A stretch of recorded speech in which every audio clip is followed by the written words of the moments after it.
Morning, one and all. I welcome all of you for joining us to our IIL webinar by Dr. C.H. Divakar Babu Garu. I'll give a brief introduction of IIL. This webinar program is launched by the Indian Association of Lawyers, and so I consider it necessary to give a brief description of the organization. The name of the organization gives us the impression that it's a body of lawyers. It is not so. When the Indian Association of Lawyers came to be registered on the Societies Registration Act of 1860 at Delhi, the members of the organization who subscribed their signatures to the Memorandum of Association comprise Justice V.R. Krishna Iyer, Justice P.N. Bhagwati, Justice D.A. Desai, Justice O. Chinnapareddy, Justice E.S. Venkatramaya, Justice M.P. Thakur, and Justice Rajendra Sachar, and many senior advocates like Sri P.P. Rao, Sri K.K. Venugopal, Sri M.K. Ramamurthy, and jurist Madhav Menon, to name a few. Justice V.R. Krishna Iyer was the founder president of IIL from 1993 to 2007. The principal object of the Indian Association of Lawyers is inter alia was to bring together lawyers, judges, jurists, law teachers, and law students to promote and strengthen endeavors for speedy evolution of a democratic, socialist, secular India, and to ensure social justice to the people of country. I am very happy to inform that IIL has lived up to the objects enshrined in its Memorandum of Association. Many seminars on important topics relating to constitution, criminal jurisprudence, labor laws, cyber laws, election laws, fundamental duties, secularism, etc. have been conducted in many parts of the country. I am glad to inform that the 10th National Conference of IIL was held in Vijayawada from 22nd to 24th February 2020, and more than 1,000 delegates from all over the country have participated and made it a grand success. It's in view of the pandemic COVID-19, IIL may not be able to hold national or state level seminars, workshops in the near future. Therefore, in order to keep implementing and promoting the objectives of IIL, we have launched this webinar series. We are dedicating this memorial webinar lecture series to Honorable Justice V.R. Krishna Iyer. Now, I give a brief profile of Dr. Divakar Babu Garu, who is our speaker today. Dr. C.H. Divakar Babu Garu was born on 24/12/1960 to late Sri Chendupati Nageswara Garu and Srimati Mangamma at Guntur. He has done graduation in Bachelor of Commerce from Nagarjuna University, had graduation in Law in first class and Master of Law, Master of Sociology from Nagarjuna University. He is conferred with PhD for doctoral thesis on the Competition Act 2002 by Sri Venkateswara University. He has published many research articles in national and international journals, including the prestigious Emerald Journal on Management and Law. He is the founder secretary for the Consumers Guidance Society and is founder president of Corporate Frauds Watch. He has played a key role along with other members of Corporate Frauds Watch in filing 50 criminal cases against multi-level marketing companies like Amway, Goldquest, etc. Wrote books on consumer protection, Right to Information Act 2005, and regularly contributed to a column on consumer education in Andhra Jyoti Daily for 2 years. He has filed public interest cases against spurious blood banks, multi-level marketing companies, and con companies like Goldquest, Enmart, Speak Asia, etc. He is working as principal from 2014 in Srimati V.D. Siddhartha Law College, Vijayawada. Now, I hand over the platform to Dr. Divakar Babu Garu.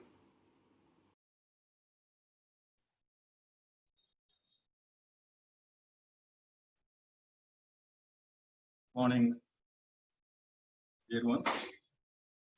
It's my proud privilege and honor to deliver memorial lecture in fond and sacred memory of Justice V.R. Krishna Iyer. In fact, I'm a huge fan of Justice V.R. Krishna Iyer for many reasons, and I will be missing in my responsibility if I do not touch upon the great humanitarian work carried on by Justice V.R. Krishna Iyer, and he is a monumental role in evolving jurisprudence based on our ethos. Justice V.R. Krishna Iyer was born in Velicheri, and he obtained his law degree from Madras University. He practiced initially before trial courts. In fact, his father, by name Ramaya, was a very famous trial court advocate. He was deeply associated with the labor movement, and he has great empathy, compassion, and commitment for the poor and downtrodden. And in fact, was elected as a member of Legislative Assembly for the composite state of Madras. And subsequently, when the state of Kerala was carved out of Madras state, he again contested and won. And he was appointed as a minister in EMS Namboodirpad government. In fact, he handled many portfolios, which include home, irrigation, agriculture, prisons, and he handled almost 7 portfolios. That shows the trust that was reposed in him by the then government. And while he was working as a minister in the state of Kerala, he turned prisons into paradise. And in fact, he initiated many reforms. And he had a multifaceted personality. He owned many hats. He was a social activist, he was a lawyer, and subsequently he was an MLA. He was appointed as a minister. Later, he was appointed the judge of the Kerala High Court. In 1973, he was elevated as a judge of the Supreme Court, and he served in that position until 1980. He served for 7 years as a judge of the Supreme Court. During these 7 years, he delivered more than 700 judgments, and each judgment is unique in its nature because each judgment has laid down new principles and parameters for protection of the rights of the prisoners, the downtrodden, the oppressed, depressed, and suppressed classes. In fact, even after retirement, he did not choose to be appointed. He did not choose for arbitration work. We are quite familiar that even after retirement, judges of the High Court and Supreme Court are very busy with arbitration work, which is perfectly legitimate. And had he accepted the position of arbitrator, then he would have earned tons and tons of money. But he had deliberately chosen not to engage himself in that work, and he deliberately chosen to engage in the work of the promotion of the rights of the poor, the downtrodden.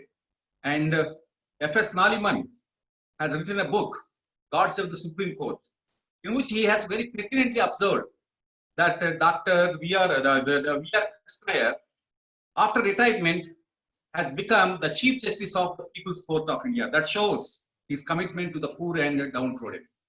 And it is not an exaggeration to say V.R. Krishna Iyer has made gigantic contribution to the evolution of jurisprudence based on Indian ethos. And for all these reasons, I am quite happy and delighted to associate myself to deliver a lecture in fond and sacred memory of Dr. V.R. Krishna Iyer.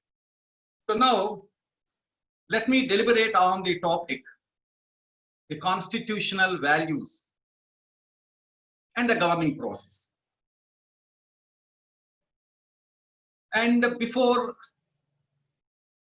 going deep into our topic, let me touch upon the historical background under which the Constitution was framed.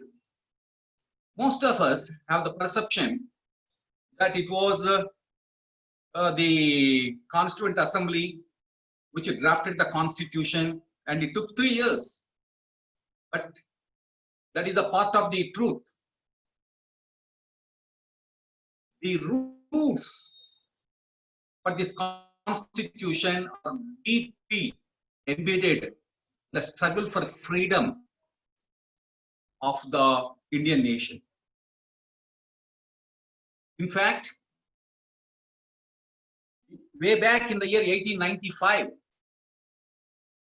the Constitution Bill of India was prepared, and which clearly highlighted about the fundamental rights and how the nation should progress once India attains its freedom. And subsequently, we had a Nehru report, which came out with a strong constitutional document saying that once India attains freedom, the Constitution should invariably recognize certain basic and indispensable rights to every citizen, irrespective of caste, creed, religion, language, or any other irrational barrier. And subsequently, we have approved committee report. And in fact, the Karachi resolution of the Indian National Congress had clearly stated, clearly assuring political freedoms would not be sufficient unless and until such political freedoms are accompanied with economic freedoms to end the exploitation of millions of Indian masses. So all these are clearly reflective in the constitutional document, because all these documents had inspired greatly the founding fathers of our constitution. So the constitution was prepared by the Constituent Assembly, which was formed by the Cabinet Mission Plan. In fact, it took 3 years for the framing of this constitution.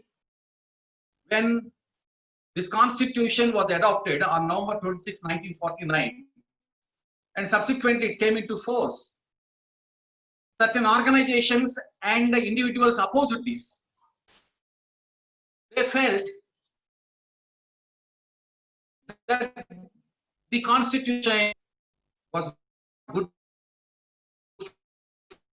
for India because it had failed to reflect the Indian values, culture, and other things. In fact, the members of the Sangh Parivar opposed this constitution, saying that the day that this constitution came into force is the most distressing and disappointed day for India. That was how they argued. Why they made it? In fact, this constitution has done away with the privileges associated with the caste. So this constitution is against certain values which are part and parcel of social morality prevailing in India. So the Indian social morality recognizes the caste-based distinctions and privileges. So Indian social morality recognizes that your status is dependent on your birth in a particular caste.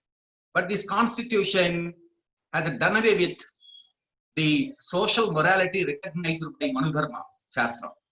That is the reason why certain forces associated with Sangh Parivar and others have opposed this constitution.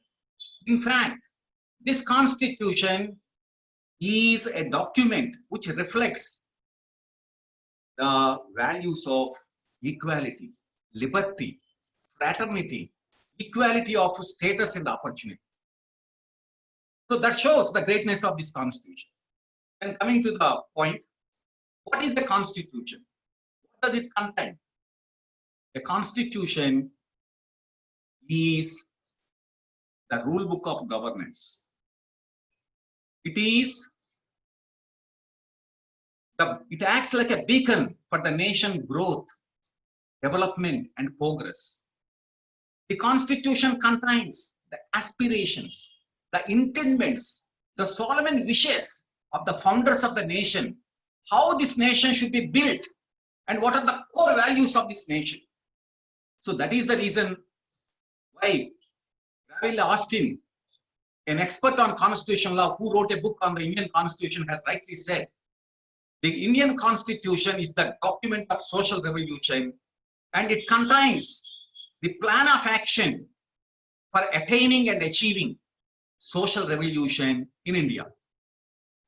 So from this, what we can deduce is our constitution is the rule book of governance, and it acts like the beacon for the nation's growth and development. Then comes to the point, what does a constitution contains? Every constitution, without any exception, contains certain core values which are at the foundation of the nation. Dr. Ambedkar has rightly said, these core values of our constitution are the part and parcel of the constitutional morality.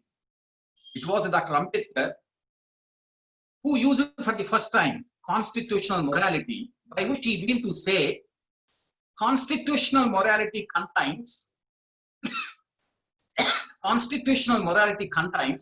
the core values of the constitution, which are sacred, sacramental, inviolable, and they can never be done away with even by any majority government, whatever majority it commands.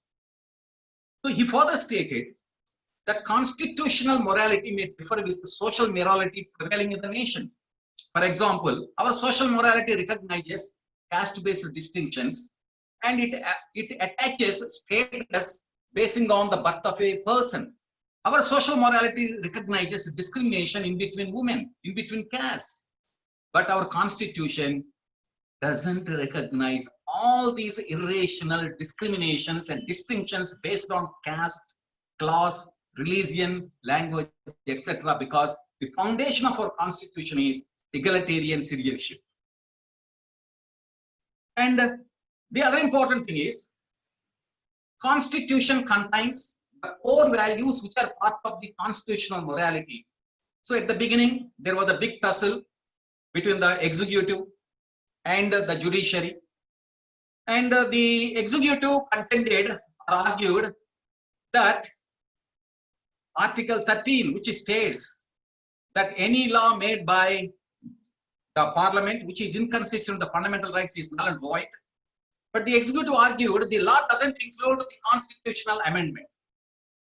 At the beginning, the Supreme Court agreed with this line of reasoning in Shankari Prasad Dio case, but in Golaknath versus the state of Punjab, you are quite aware, the Supreme Court has clearly and unequivocally held that a constitutional amendment would also be treated as a part and parcel of law occurring in Article 13. Therefore, no constitutional amendment brought about by the Parliament under Article 368 can be inconsistent with, contrary, or repugnant with the fundamental rights.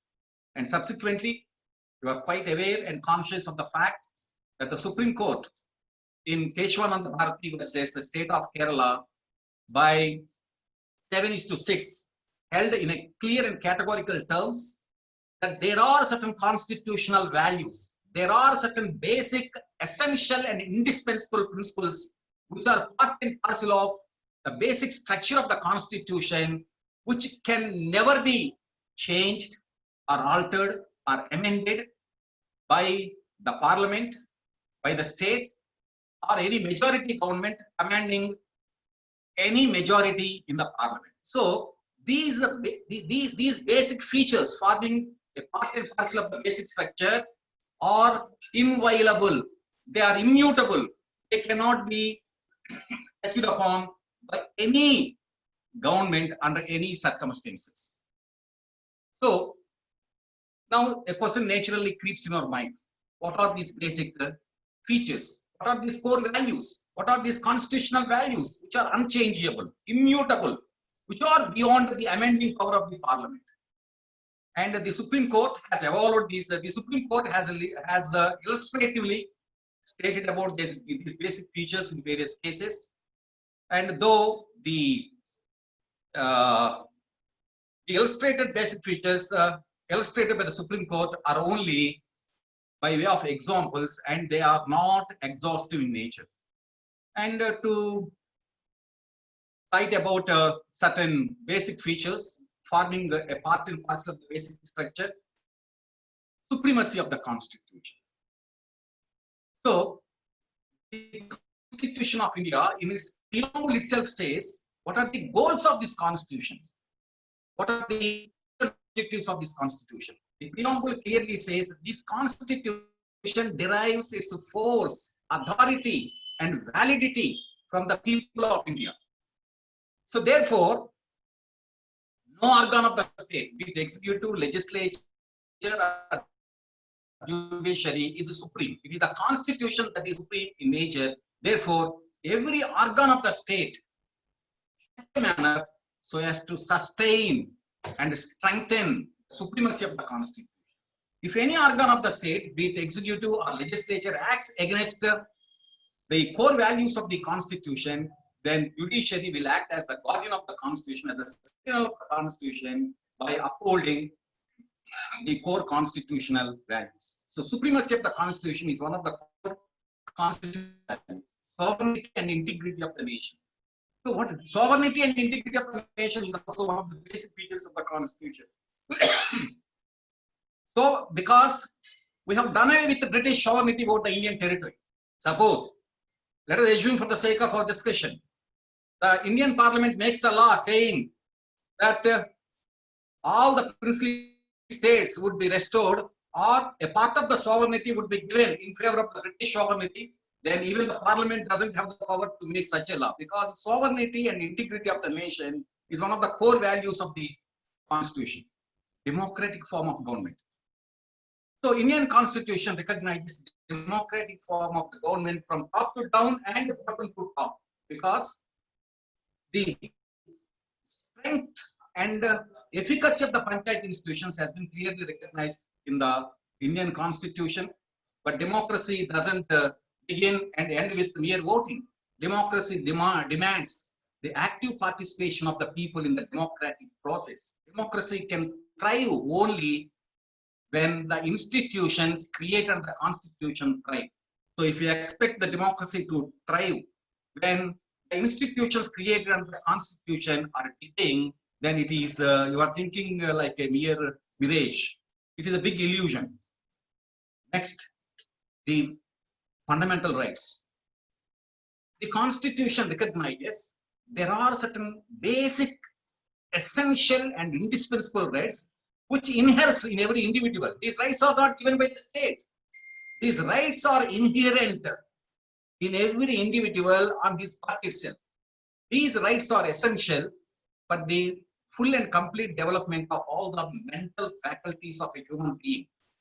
So, these rights are recognized as fundamental rights from Article 12 to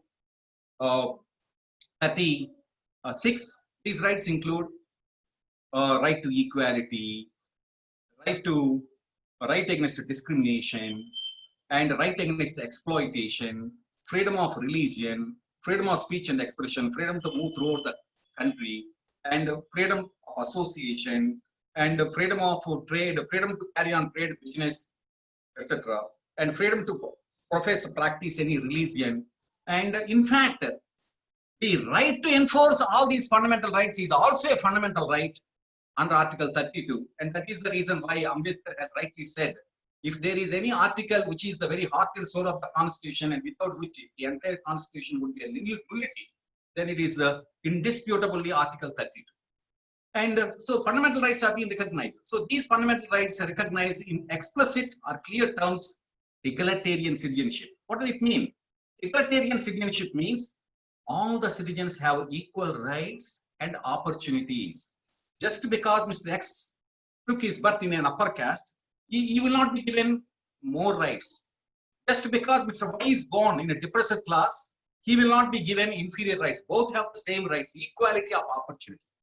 Article 14 of the Indian Constitution says, no person. The word used is person. That means it applies to citizens as well as non-citizens. That is the funny thing of Article 14.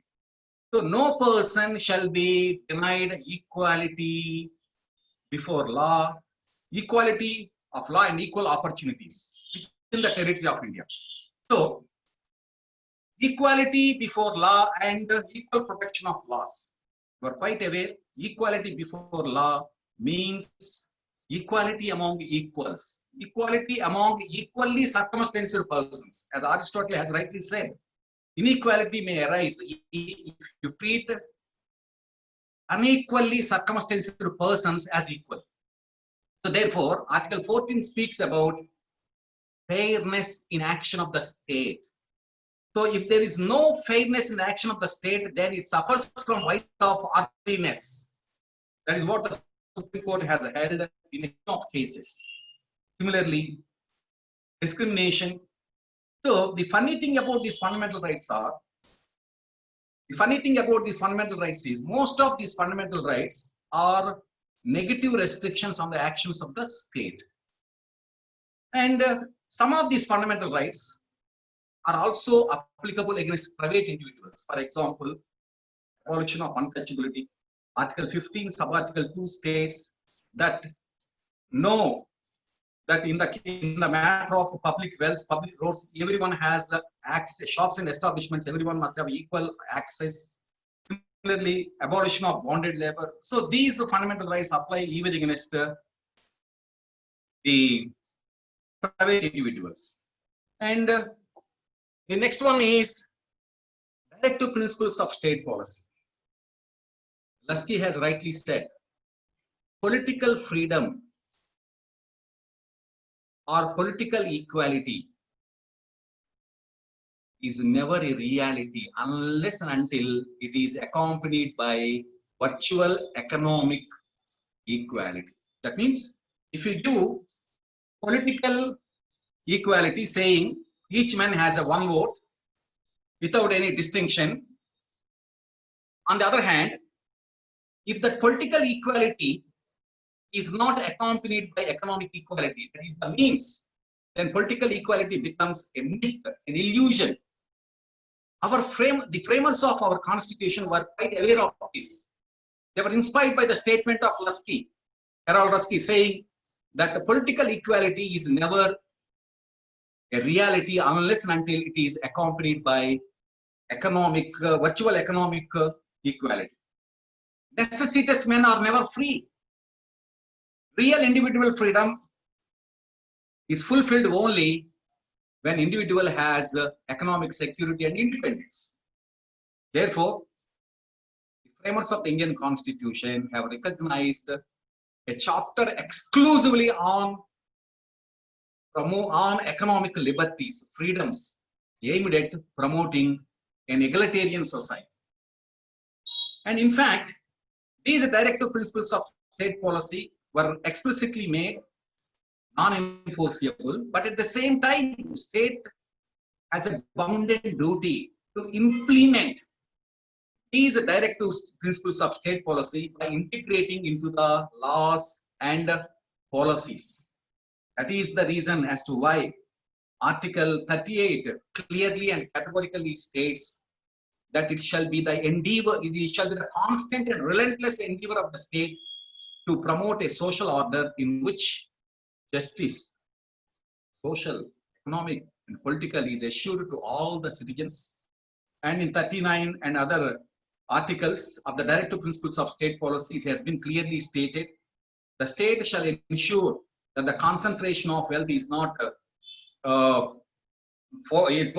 vested in only few hands, that the operation of the economic system should be beneficial to all the Indians, and the state should ensure decent livelihood to all the individuals, and the agriculture industry laborers should have a decent livelihood, decent work with leisure and promotion of their cultural rights.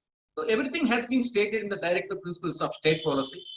And again, the question comes: should the fundamental rights be given primacy, or the directive principles of state policy be given the primacy?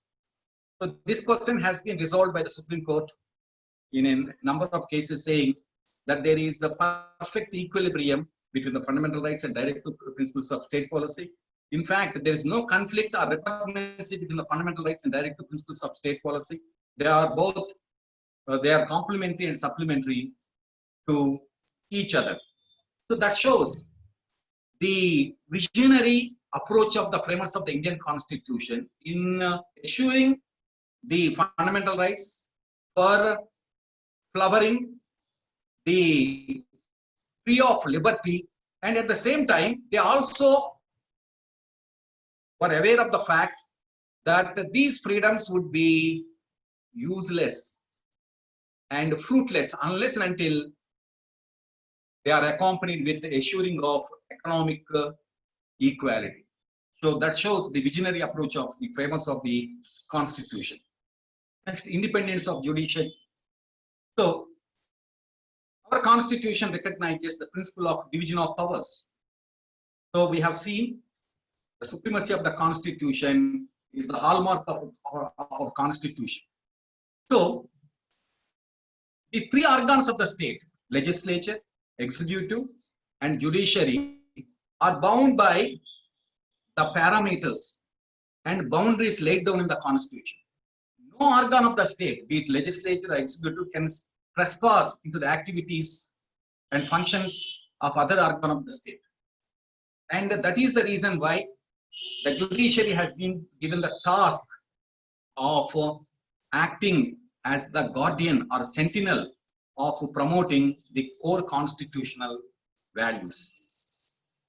So, independent of judiciary is also one of the core constitutional value, along with the rule of law. Rule of law, as you are quite aware, envisages all are equal before law and equal application of laws and rules-based governance. So the governance process in India, from lowest to the highest, should be guided by the rules-based administration, not on the whims and fancies of the individual or the ruling classes or the bureaucracy. And the next comes a secularism. The Supreme Court of India in S.R. Bommai versus Union of India has held that secularism is one of the basic and essential features of the Constitution. The Union of India has a fundamental freedom to profess, to preach, profess, practice any religion, and no discrimination shall be made on the basis of religion. Secularism doesn't mean that the state is atheist, but state should always ensure equality of treatment in between and among its citizens. Next, federalism. Indian Constitution is regarded as a quasi-federal in nature for certain reasons, which the Supreme Court has stated in State of West Bengal versus Union of India by giving the reasons why Indian Constitution is treated as quasi-federal in nature. Federal nature of the Constitution is clearly explained in allocating the powers between the Union Legislature and State Legislature. And Article 248 of the Indian Constitution says the residuary powers are vested with the Parliament. So, federal nature of Constitution is one of the strengthening features is one of the cementing feature in strengthening the relationship between the union government and the states. The kind of federation that is envisaged by the Indian Constitution is described as cooperative federalism, fiscal federalism, and variously described by the cases. And the other important features of the Indian Constitution include fraternity. Fraternity means the feeling of brotherhood and sisterhood. So the feeling of brotherhood and sisterhood is also one of the basic and essential features of the Indian Constitution. This basic feature of the Indian Constitution, that is the fraternity, is important in the Indian context for more reasons. The reason being, Indian social setting is such where people are divided by caste, religion, language, race, and by the very nature of heterogeneous culture. So in such a country, to instill and create a feeling of oneness, a feeling of Indian nationality is very difficult.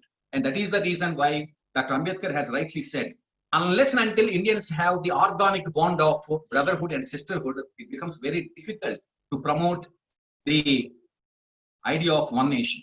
So the feeling of fraternity is very important.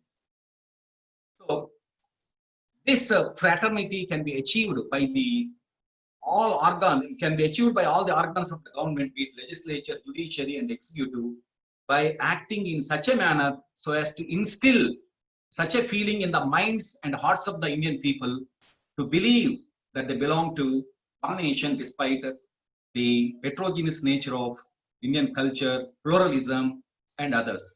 In fact, India is acclaimed as a country with unity in diversity. That principle can be promoted, propagated, and entrenched only when people have deep sense of brotherhood and sisterhood.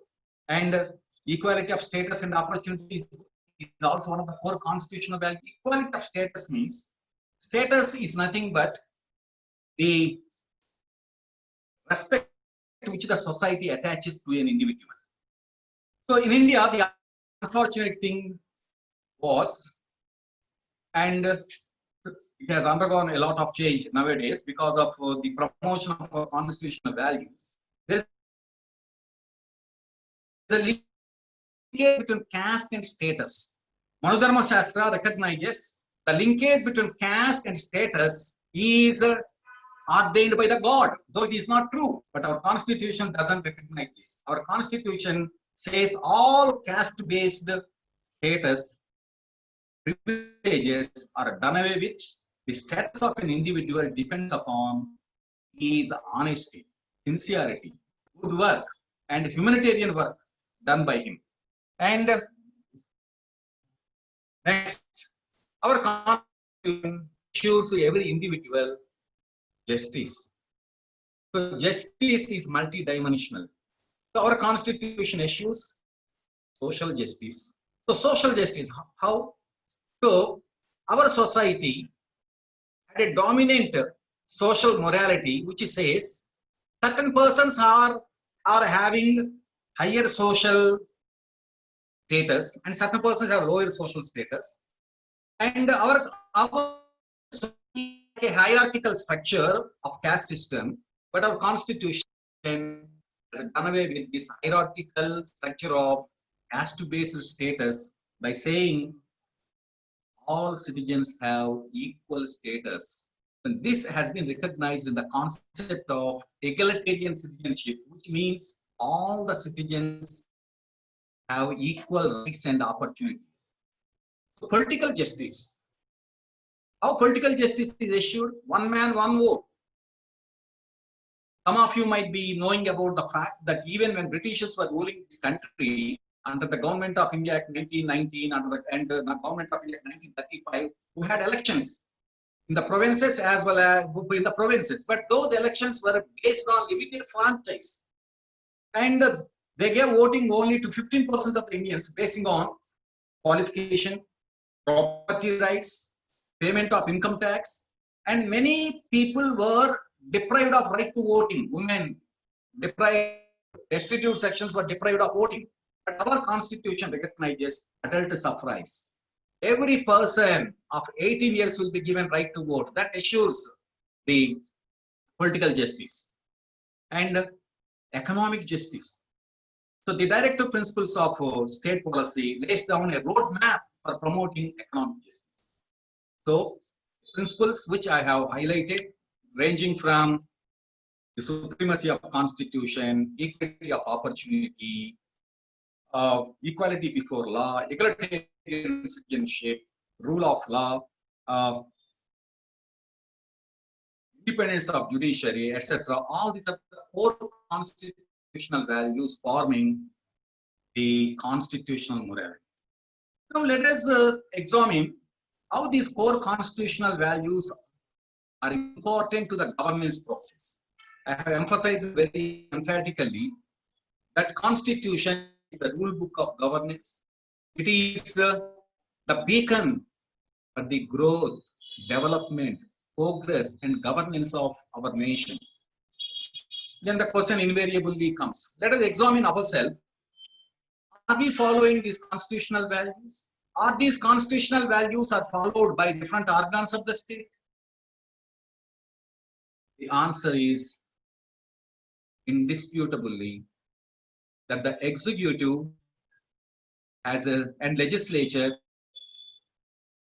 had definitely failed in implementing these core constitutional values.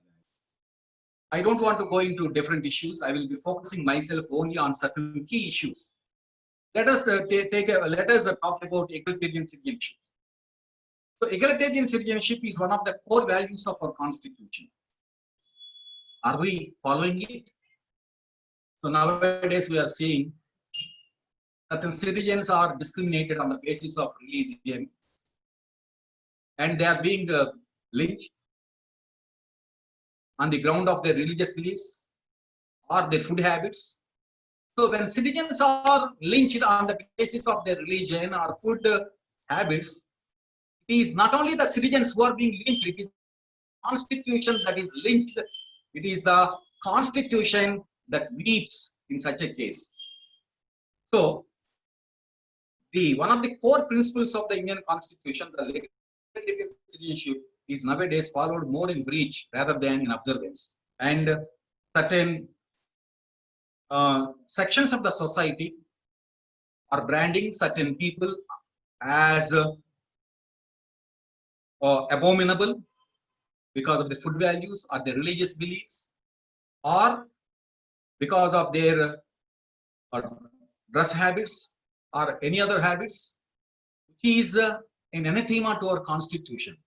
Our constitution clearly says that you may have your own food habits, but that is not a ground to discriminate against others on the basis of their food habits. And take the case of similarly, discrimination against certain sections of the society on the ground that they belong to the diverse sections of the society, or discrimination against women.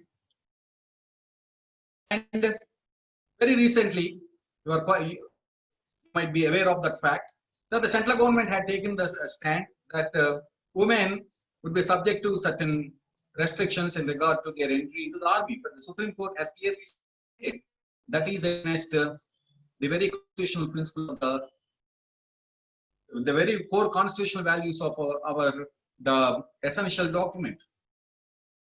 Similarly, the Supreme Court has given 18 of decisions ranging from Joseph Singh versus Union of India, Navjot Singh versus Union of India, Anurag Bashing versus Union. In all these cases, the court has rightly said egalitarian citizenship is one of the core values of the Constitution. So no person can be discriminated on the basis of sex or sexual orientation or any other ground.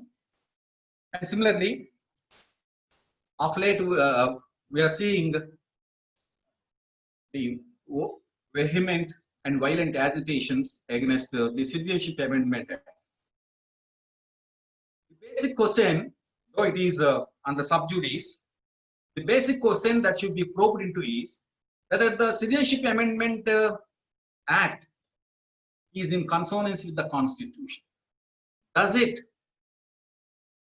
uphold the constitutional values, or is it against the core constitutional values? Our Constitution states the concept of egalitarian citizenship, and no person shall be discriminated on the ground of religion. Article 14 uses the word person, not even citizen. So person is more broader than citizen. So no person shall be denied equality before law and equal protection of laws within the territory of India. But the Citizenship Amendment Act says, so if any Hindu, Buddhist, Christian, and certain other religions except Muslims, Jews, and certain other people come to India before 31st December 2014, then they would be given citizenship. But the very fixing of this date is quite irrational, absurd, and perverse. So why, suppose even a Hindu from Pakistan comes after 31st December 2014, then the production of this rule is not given. And even persecution, this Citizenship Amendment Act covers only religious persecution. But persecution may be on the basis of language, on the basis of on the basis of his residence, on the basis of certain other his beliefs, on the basis of his food habits. So it covers only religious persecution, and that religious persecution also, it doesn't extend this principle universally, but it covers only certain persons on irrational grounds. And for example, what about Jew? So for example, Jews are also discriminated. Let us imagine Jews are also discriminated. Why doesn't it doesn't go even certain subsects in Muslims, Azaris, Ahmadis are also discriminated, but it doesn't give protection under this Citizenship Amendment Act. So therefore, the point which I would like to highlight emphatically is that each organ of the state, be it executive, legislature, and judiciary, have a bounden duty to uphold the constitutional values.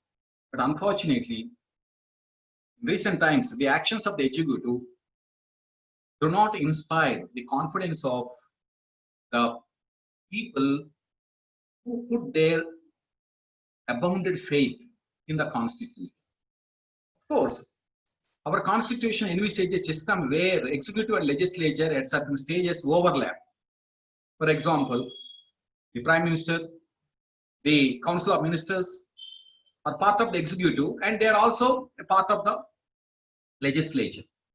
So therefore, every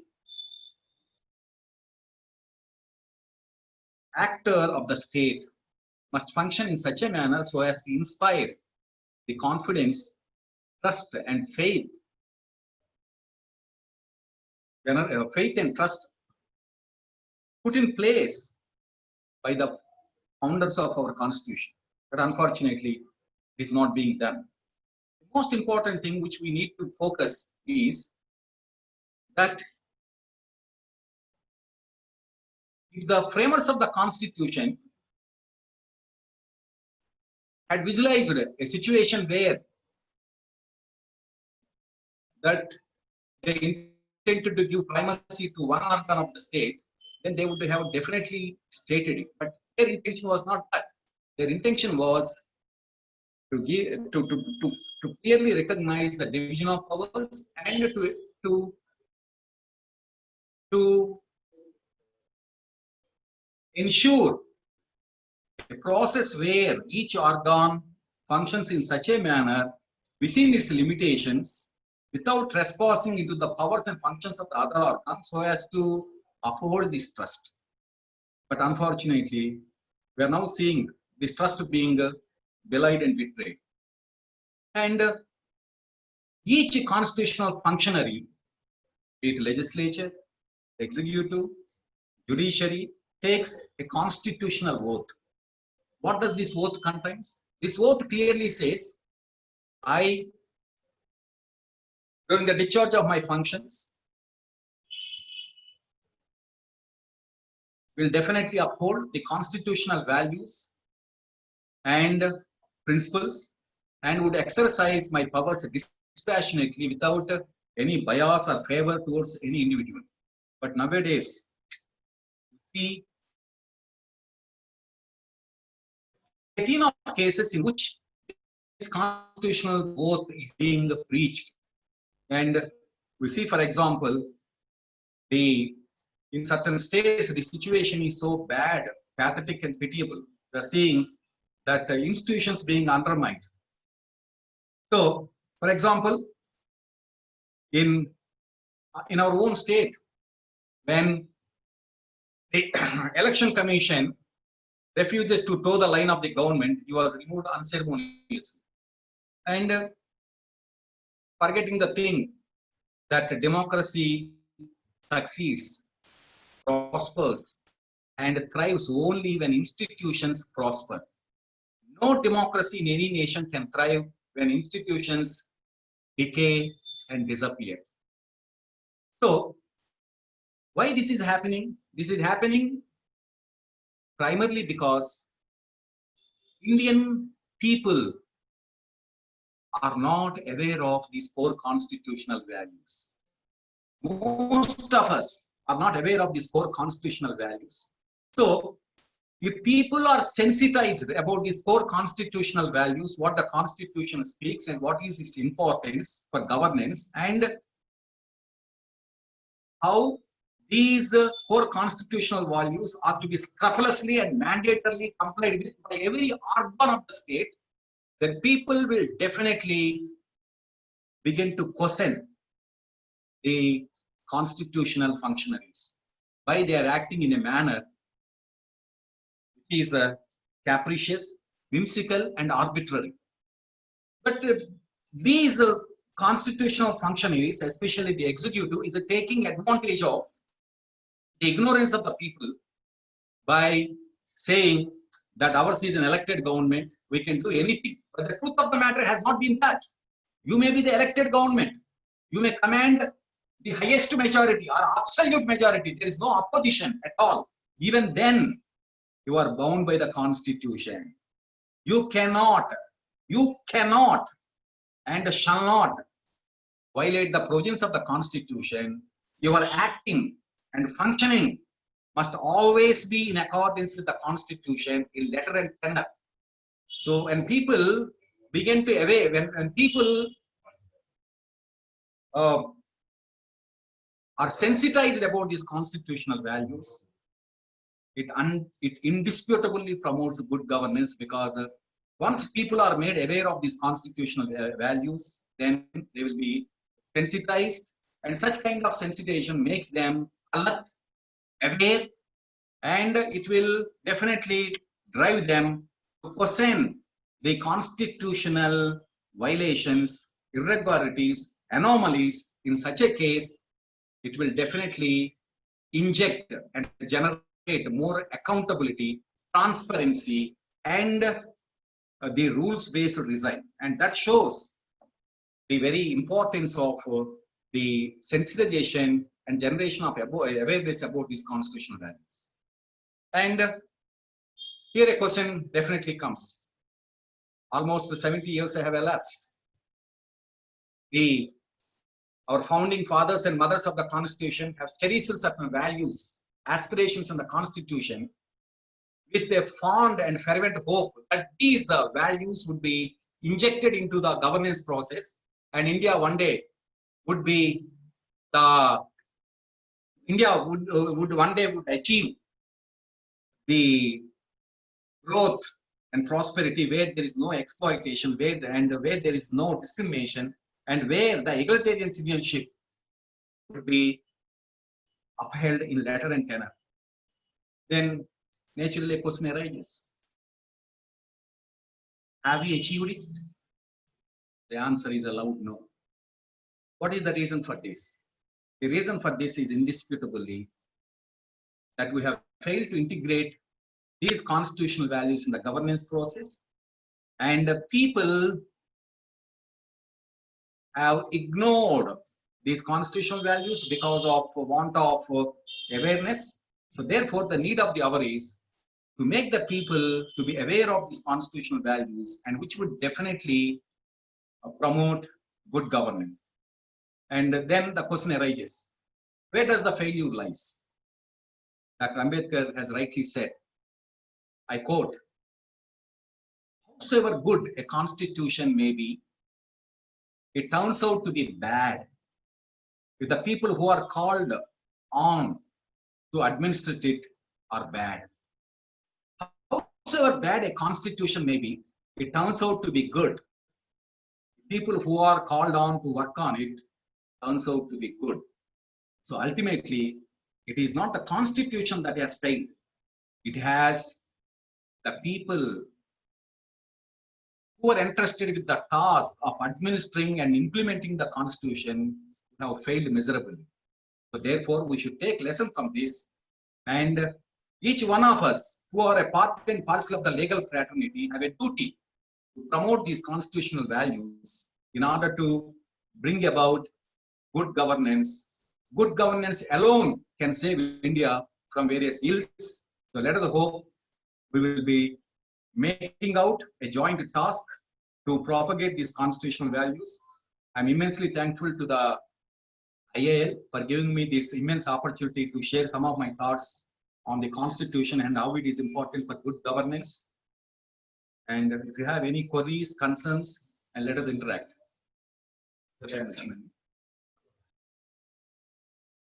There's a few questions.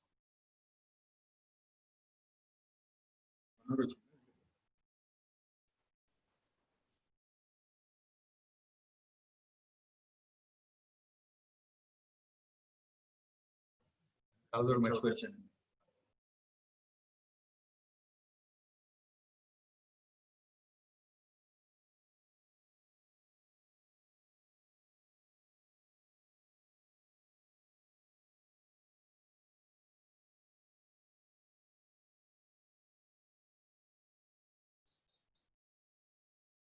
Article 368 has power of Parliament to amend Constitution.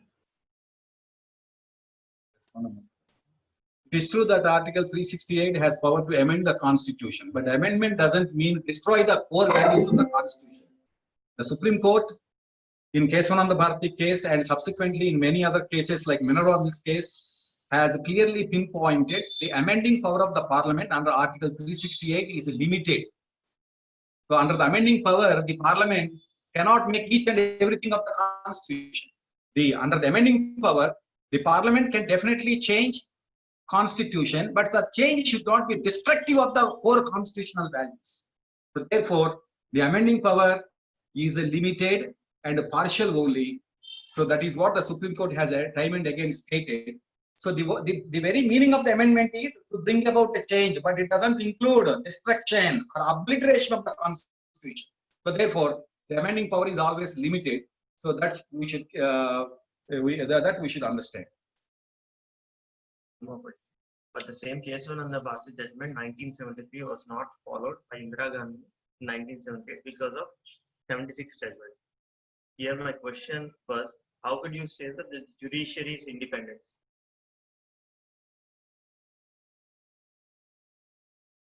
Kesavananda Bharati judgment 1973 was not followed by Indira Gandhi in 1978 because of 76 judgment.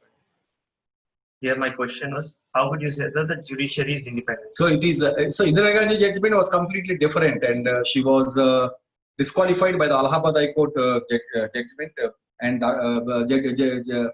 Sinha, Justice Sinha had given a judgment about disqualifying Indira Gandhi from the member of the Parliament, and subsequently an appeal was made.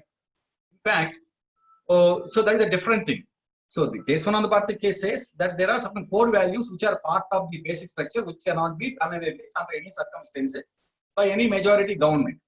So therefore here, and in fact there were certain deviations or aberrations during the Indira Gandhi regime when she clamped down emergency, and subsequently, and even during that time, the Supreme Court had toed the line of the executive, saying you must be aware of that the famous habeas corpus case, ADM Jabalpur case, where the Supreme Court said once the emergency was in force, even a citizen cannot approach the court for upholding his right to life.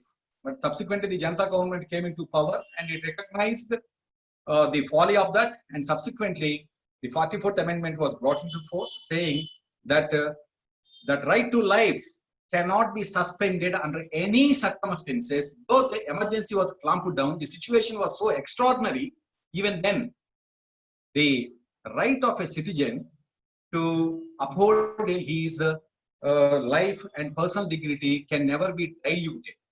And the Supreme Court has further stated in a catena of audations, which I failed to touch upon, that this right to life includes within its ambit, within its wide ambit, 30 more rights. 30. And very recently, the Supreme Court in Potoswami case has stated the right to life also includes privacy, and right to life includes right to health as a fundamental right. Right to privacy, right to life also includes right to have access to public roads. So many other things. So therefore, to say that Indira Gandhi had not followed the judgment, and which is contrary to Kesavananda Bharati case, is not true. And Kesavananda Bharati case, the ratio delivered by the Supreme Court in Kesavananda Bharati case has been consistently and persistently been upheld without any deviation at any point of time. the decisions like freezing of the DA and 30% of the wage cut in states by the cabinet without approval of the legislature, is it amounting to violation of constitutional provisions? So the point is, the Constitution makes certain boundaries of, for functioning of executive and legislature. For example, under Section 265, the executive cannot make any decision regarding the imposition of tax. So no tax can be imposed without any authority of law. That duty was given only to legislature. Even regarding cutting down of salaries and thing by the executive. So the chief minister and cabinet minister and he is a cabinet is a part and parcel of the executive. Executive cannot make it, but it can be done by means of an ordinance. That is the reason why Kerala High Court has stated that the executive order is against the constitution, and that was the reason why ordinance was brought into force in Kerala. So executive has no such power, but the definitely the state executive can do it through ordinance route, which is for a temporary period. It can be done.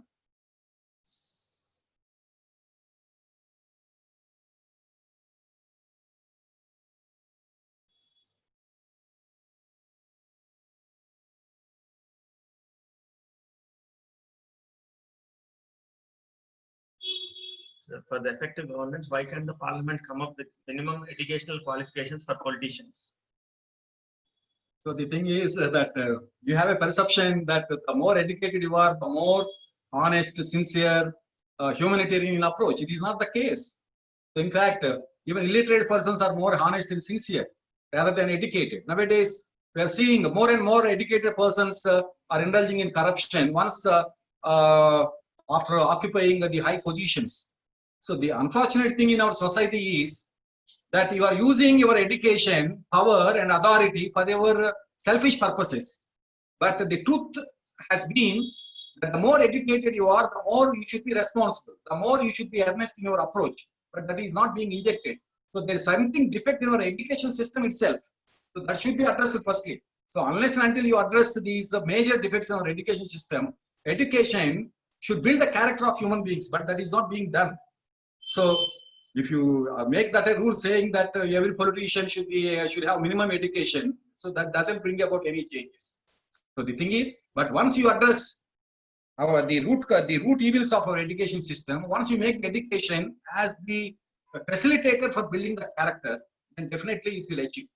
And the other important thing is that the basic thing we need to address is, as I have been emphasizing very emphatically, people should be made aware of the core constitutional values and how the governance should be carried out. But nowadays we are seeing that the politicians are luring the voters with various schemes, saying that we are giving this. For example, take the case of luring the voters with various economic benefits, but at the same time taking away under the liquor policy. So you are giving with the right hand and taking it with your left hand. So what kind of governance it is? So that we should focus on those things. What is the remedy left now to counter the lynching of the constitution? So the thing is, the only effective remedy is that we, the legal fraternity, we should promote and propagate the core constitutional values, and we should make wider dissemination of these constitutional values among the masses.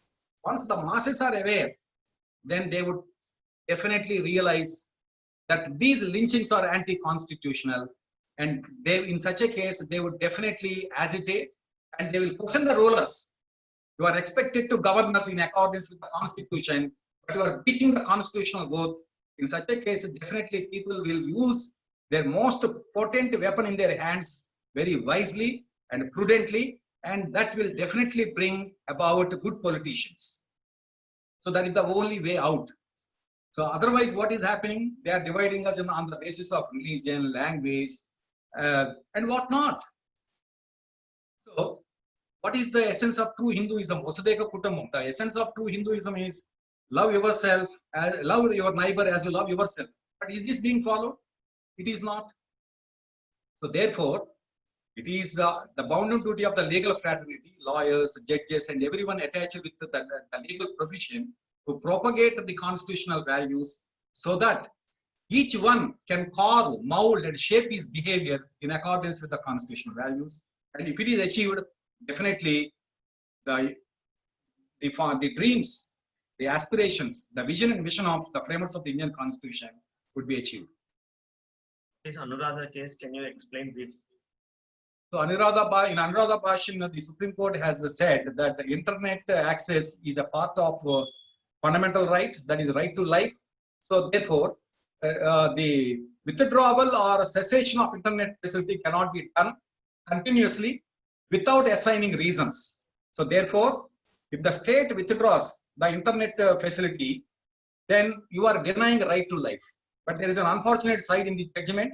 Though Supreme Court has stated this, but unfortunately, its implementation still remains in the limbo because Supreme Court has failed to take the steps, the reasonable steps for the implementation of this judgment.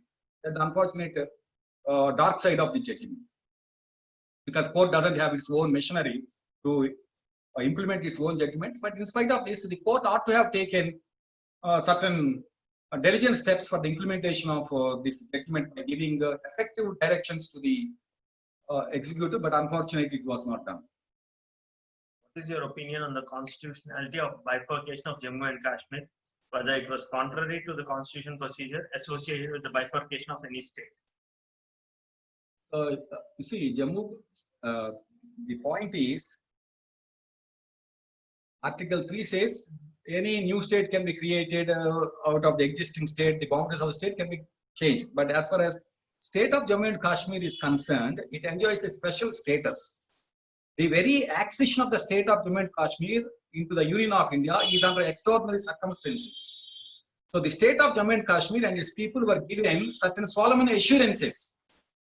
But unfortunately, these solemn assurances were broken. And the other important thing is, there was no participatory approach. There was no discussion and debate at any point of time prior to making of this, this constitutional amendment for taking away the statehood status to the Jammu and Kashmir and creation of 2 union territories out of the existing state of Jammu and Kashmir. So I feel the entire process was done very undemocratically and against the spirit of the constitution. See, there is a saying, you have won the battle, you have won the war but lost the battle. So ultimately, the good governance essence depends upon winning the minds of the people. So that winning the minds of the people has been lost in the constitutional amendment. So if you lose the trust, faith, and confidence of the people living in the state of Jammu and Kashmir, then you are affecting the core constitution. You are violating the core constitutional values. Anyhow, it is under sub judice, so it will be decided by the Supreme Court very, let us hope, in a very short span of time. But however, the entire process for this taking away of the statehood from Jammu and Kashmir was done in a most undemocratic manner, which doesn't sustain the faith, which doesn't sustain the vision and mission of the framers, the founding framers of the Constitution, and assurance given to the people of Jammu and Kashmir. Giving away free money in the name of welfare schemes is in conscience of our constitutional values or not? Also regarding the government spending power to be questionable. No, the question is that giving money and other benefits is absolutely in accordance with the Constitution. So the directive principles of state policy contain various provisions which aim at facilitating the economic inequality. So economic inequality is as important as political equality. But the thing is, what are the objectives behind the giving of that money? Whether the giving of these monetary benefits to the people in the name of, say for example, is actually aimed at lifting them out of the poverty. That is most important. If giving of these economic allurements is aimed at lifting them out of the poverty and at the same time to improve their skills, knowledge, talent, so that they can be self-empowered, then definitely it is appreciable. On the other hand, if you are giving money to them only for the purpose of making vote banks, so that you can perpetually in power without any a laudable wish to lift them out of their poverty and to improve their skills, and definitely it is objectionable.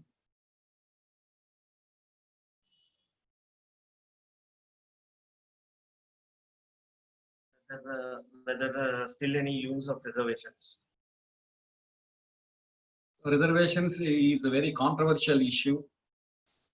So Dr. Ambedkar had visualized a system in which reservations would be for a temporary period.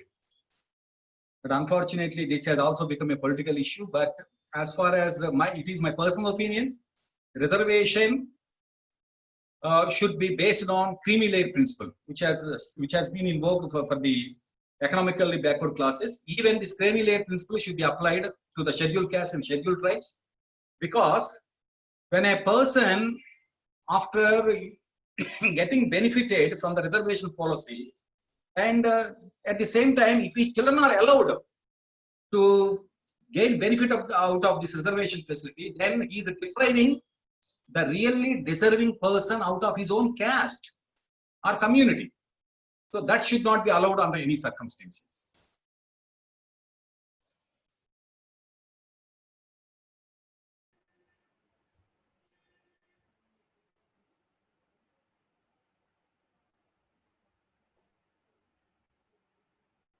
Ramakrishna, you raised your hand for a question. Please ask. Sir, my question is, if the economic backwardness regarding to the poor, Yes. poor getting more benefits from the government, is government is having such a right to give more benefits to only to certain section of people regarding to the economically backward. But regarding to the directive principles of state policy, said all are must be equally treated. Equal should be treated equally as per the constitution. That clarification, sir. So you are right, but you see, any economic benefit should be preceded by a proper study. Who are really economically backward? What is their social backwardness, economic backwardness, educational backwardness? So, if the government gives that benefit to the really economically backward people, basing on such a comprehensive study, to identify them, then it is definitely valid. On the other hand, if the government gives those benefits in the name of economically backward without making any study, then definitely it is objectionable, it is questionable, and it can be challenged. It can be challenged.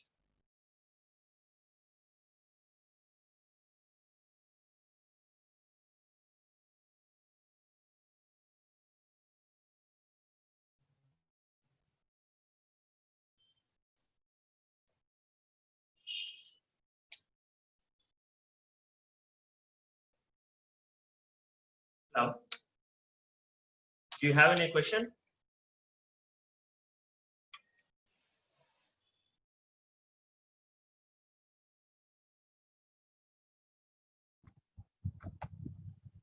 Hello.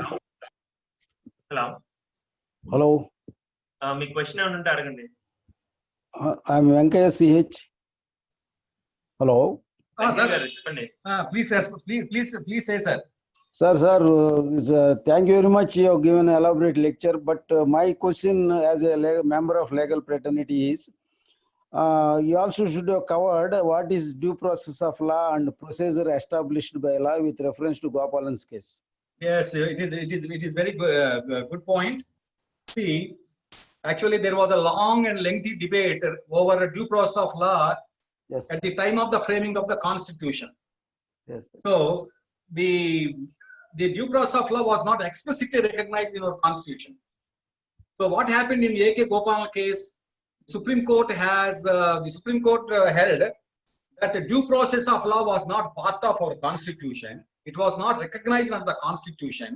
Therefore, if liberty of an individual was deprived under a law, and that law prescribed an unjust, unreasonable, and unfair procedure, Nevertheless, court would not interfere. So this rule roost for almost for 15 to 20 years, but subsequently it was overruled by the Supreme Court in the Maneka Gandhi case. In Maneka Gandhi case, the Supreme Court held due process of law is impliedly recognized under the Constitution. Therefore, no person shall be deprived of life or personal liberty by a procedure which is unjust, unfair, and unreasonable. So the due process of law was not explicitly recognized under the Indian Constitution. In fact, one of the framers of the Indian Constitution by name B.N. Rao, he went to United States of America and he met Frank Petter, the judge of the Supreme Court then. And Frank Petter had stated that this due process of law and substantive due process of law had become a big hindrance against the state intention to introduce the beneficial legislation, and that might have influenced the framers of the Constitution in not explicitly recognizing this due process of law. So, however, the Supreme Court, right from Maneka Gandhi case, after overruling the A.K. Gopala case, has been saying consistently and persistently that due process of law is also a part of the Constitution, and therefore no person shall be deprived of his life or liberty by a procedure established under law which is unjust, unfair, and unreasonable. Did I clarify your query? Thank you, sir. Thank you. Thank you.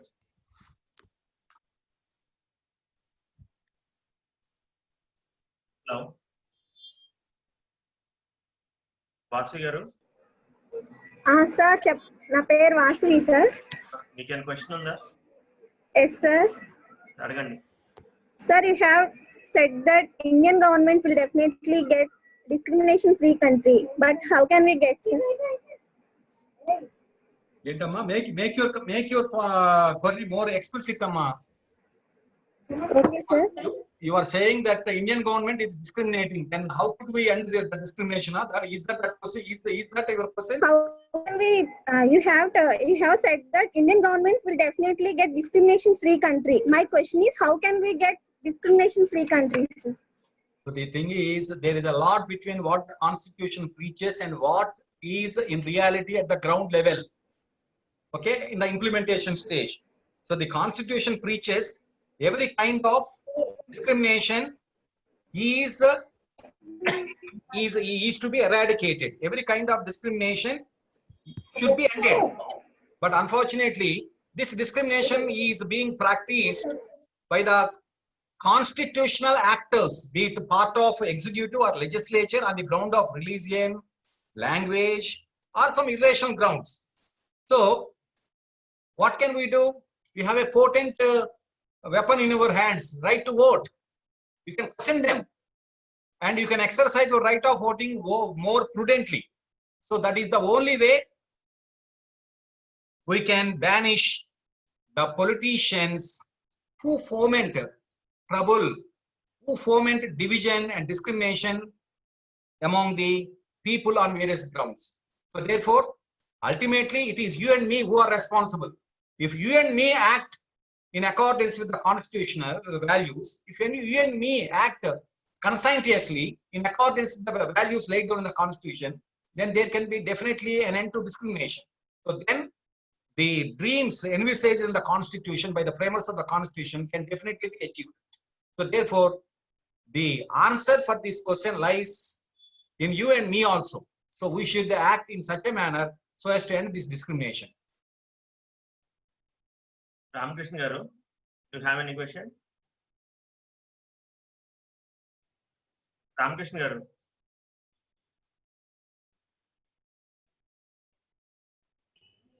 Hello. Yeah, Ramakrishna garu, do you have any question? Yes, sir. Yeah, please go ahead.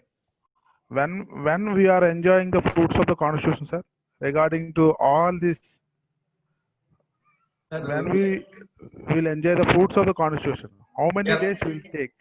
Sir, I am asking not as a legal person, sir, but I am still in my childhood also all the saying developing country. When we are enjoy the fruits of the Constitution fully, being a law student and being a legal fraternity, I want to know this question. Answer. Ramakrishna garu, very good question. We are partly enjoying the fruits of the Constitution, though we are not enjoying all the fruits envisaged in the Constitution. The thing is, all the fruits, the thing is, all these fruits can be enjoyed only when the quality of human resources is upgraded. So unfortunately, in India, the quality of human resources have not been upgraded, and this has not been focused at all. So no nation can be built on the material resources. A nation can be built only on the quality of human resources, and that is the reason why the founding fathers and mothers of our Constitution have made copious provisions for improving the quality of human resources. But unfortunately, this is not being addressed. The quality of human resources can be enhanced only by qualitative education to each and everyone, and the health system which caters to the needs of all the people. And very recently we have seen the pitiable plight of the migrant workers. See, what does the Constitution says? The Constitution says that the workers must be assured of the dignity of work, and they should be given leisure, and their cultural rights must be promoted. But what happened? And some of the migrant workers died while walking on the road. Some of them died in the trains. So horrible. So the thing is, this you have asked a very good question. The fruits of the Constitution, the fruits visualized by the Constitution can be enjoyed only when the quality of human resources is upgraded. And for that, we need to focus more on the education system, on the health system, and then definitely we can achieve it. But for that to be achieved, we need to focus our priorities. We should spend less on defense, and we should spend more on health and education. Did I clarify, Ramakrishna garu?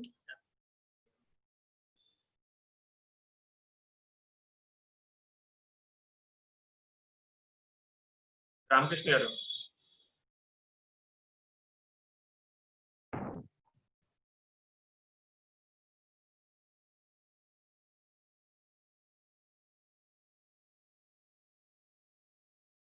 Hello? Ramakrishna garu, the question gets solved. Ramakrishna garu, did I clarify? Partly concern. clarified, sir. Partly Okay. clarified. Okay. The thing is, so okay. Regarding to developing countries also, sir, some America also facing same situation, discrimination. The thing is,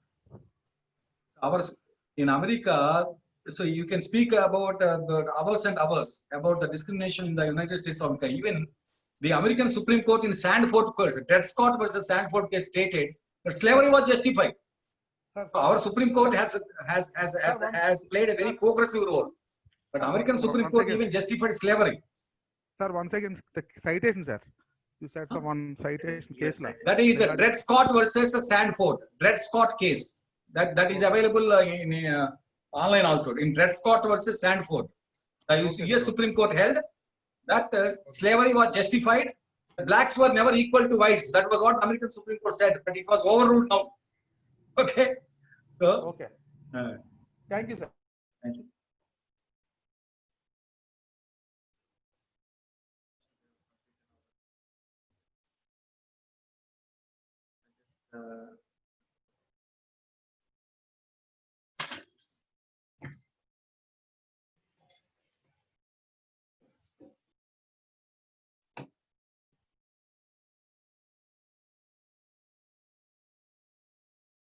On behalf of the IIL, I thank Dr. C.H. Divakar Babu garu for being our privileged speaker on our webinar series.